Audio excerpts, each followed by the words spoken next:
Good morning and a very, very happy morning. We are reading the fifth agreement. We are on page number 157, chapter 11 और शुरू कर रहे हैं the dream of the third attention.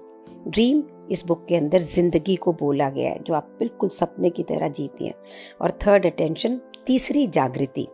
पहली बार जब हम पैदा हुए और जब हमारी पहली सचेतना, पहली जागृति वही थी जो हमारे पेरेंट्स, हमारे समाज ने, रिलीजन ने, टीचर्स ने हमें सिखाया. और पूरी ज़िंदगी हम डोमेस्टिकेटेड होते हुए, पालतू बनते हुए, उन्हीं की धारणाओं को अपना समझते हुए ज़िंदगी जीते रहे. फिर हमें सेकंड अटेंशन आई, जागृति आई, तो हमने ये जानना चालू किया कि क्या ये मैं मानता हूँ, क्या ये मेरे लिए सच है. और उसी के लिए 5 टूल्स इस बुक में दिए गए जहाँ से आप अपनी ज़िंदगी को सचेत होकर, जागृत होकर देखते हुए उसको एक नई ज़िंदगी, एक नया स्वर्ग, हेवन क्रिएट कर सकें. अब है dream of third attention, the masters यानी जो बिल्कुल अब आप चैंपियन हो गए हैं, है ना. तो कहता है कि सेकंड अटेंशन जहाँ पे अभी आप बाहर आ रहे हैं, चीज़ों को जो सीखी हुई चीज़ों को बाहर निकाल रहे हैं, ये तब एंड होता है जब आपकी ज़िंदगी में कुछ बहुत ही इम्पॉर्टेंट होता है. और उसको कहा जाता है कि लास्ट जजमेंट, मतलब आखिरी बार आप किसी के लिए कोई विचार बनाते हैं, आखिरी बार कोई आप निर्णय लेते हैं किसी भी चीज़ की कोई भी मीनिंग लगा के. जिस समय हम अपने आप को या किसी और को आखिरी बार जज करते हैं ना, तो ऐसा है, वैसा है, ये है, वो है, दिन ऐसा है, मैं ऐसी, ये ऐसी. और जिस दिन हम अपने आप को एक्सेप्ट कर लेते हैं जैसे भी हम हैं, उस दिन हम बाकी सबको भी वैसे एक्सेप्ट कर लेते हैं जैसे कि वो हैं. जिस दिन आता है हमारा आखिरी जजमेंट कि भी आज के बाद हम जज नहीं करेंगे, लोगों के बारे में कोई विचार नहीं बनाएंगे, तो जो ये लड़ाई है ना हमारे मस्तिष्क में, हमारे दिमाग में, ये बिल्कुल ख़त्म हो जाती है. और हमारी ज़िंदगी का एक तीसरा खूबसूरत चरण शुरू होता है. यहाँ पे एक तरह की ज़िंदगी ख़त्म हो रही थी, वर्ल्ड यानी दुनिया, एक तरह की दुनिया ख़त्म हो रही होती है, वो दुनिया जो प्रभावित थी लोगों के व्यू पॉइंट से, और एक नई ज़िंदगी, एक नई दुनिया शुरू हो रही होती है. अब ये दुनिया लड़ाई करने वाले वॉरियर योद्धा की दुनिया नहीं है, ये दुनिया है ड्रीम ऑफ मास्टर्स. ये मास्टर्स कौन थे? मास्टर किसको बोलते हैं?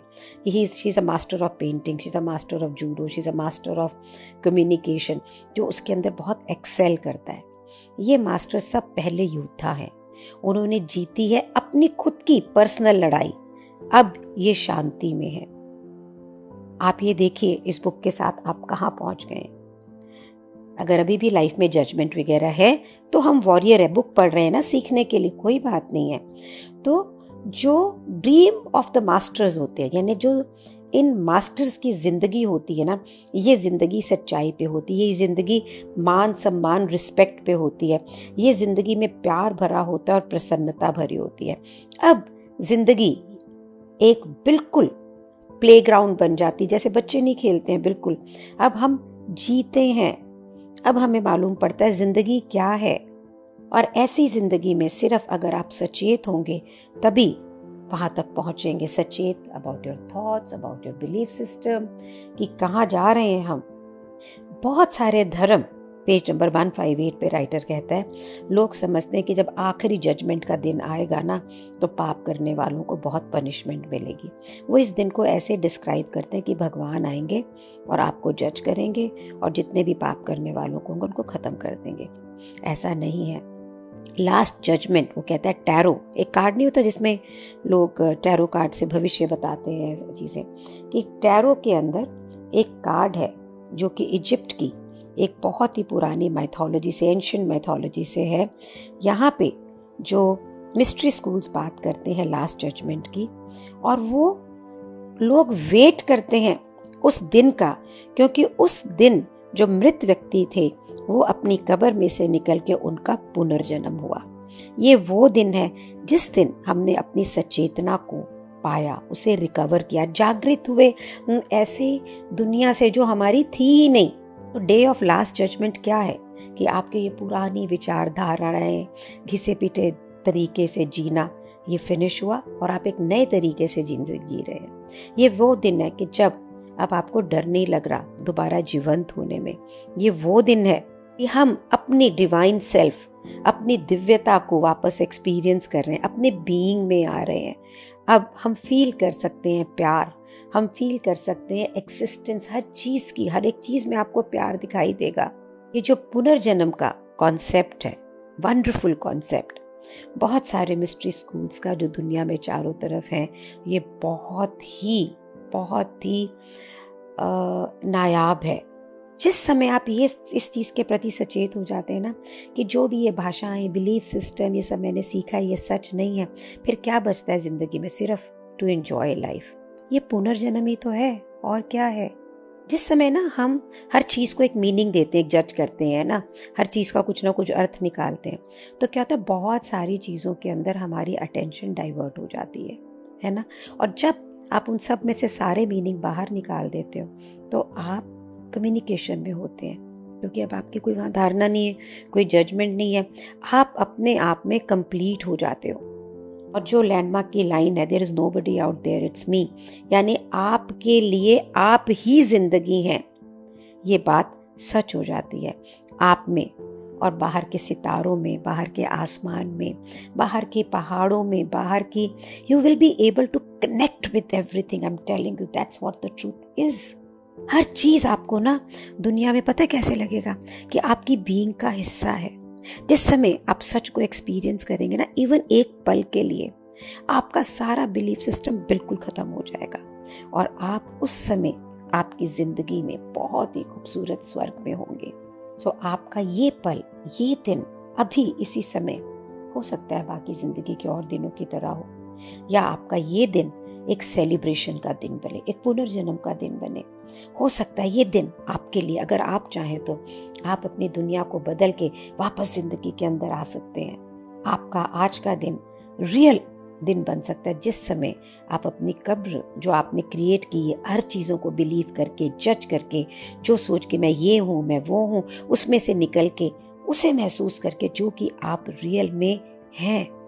जिस समय ये तीसरी जागृति जिंदगी में आती है ना, तो अब आपको फाइनली वो सचेतना होती है जिसके लिए शब्दों की ज़रूरत नहीं होती है।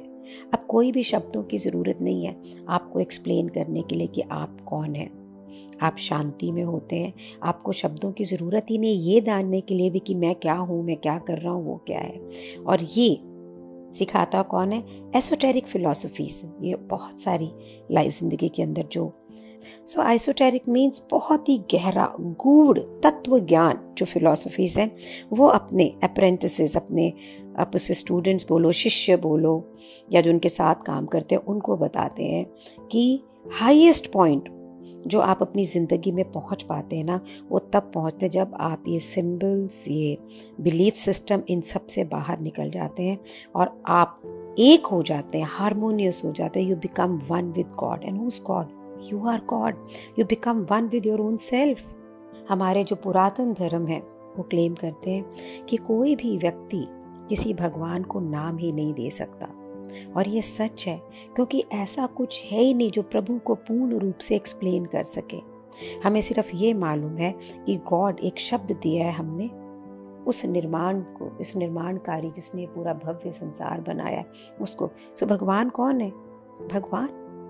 And when you become God, you say, oh, that's why I could not learn the symbol. कि जिस समय आप अपने आप से एक हो जाते हैं ना, तो आप प्रभु के प्रभुत्व को एक्सपीरियंस कर पाते हैं और फिर आप कहते हैं, अरे अब इन शब्दों का, इन बिलीफ सिस्टम्स का कुछ नहीं है, there is no value of it। चाहे पता क्या है कि हमें ये पता ही नहीं है उसके नाम का और उसको जिसने हमें बनाया है। और भगवान शब्द हमने एक सिंबल, एक नाम दे दिया उसको जो ऑलरेडी एक रियल में एग्जिस्ट करता है।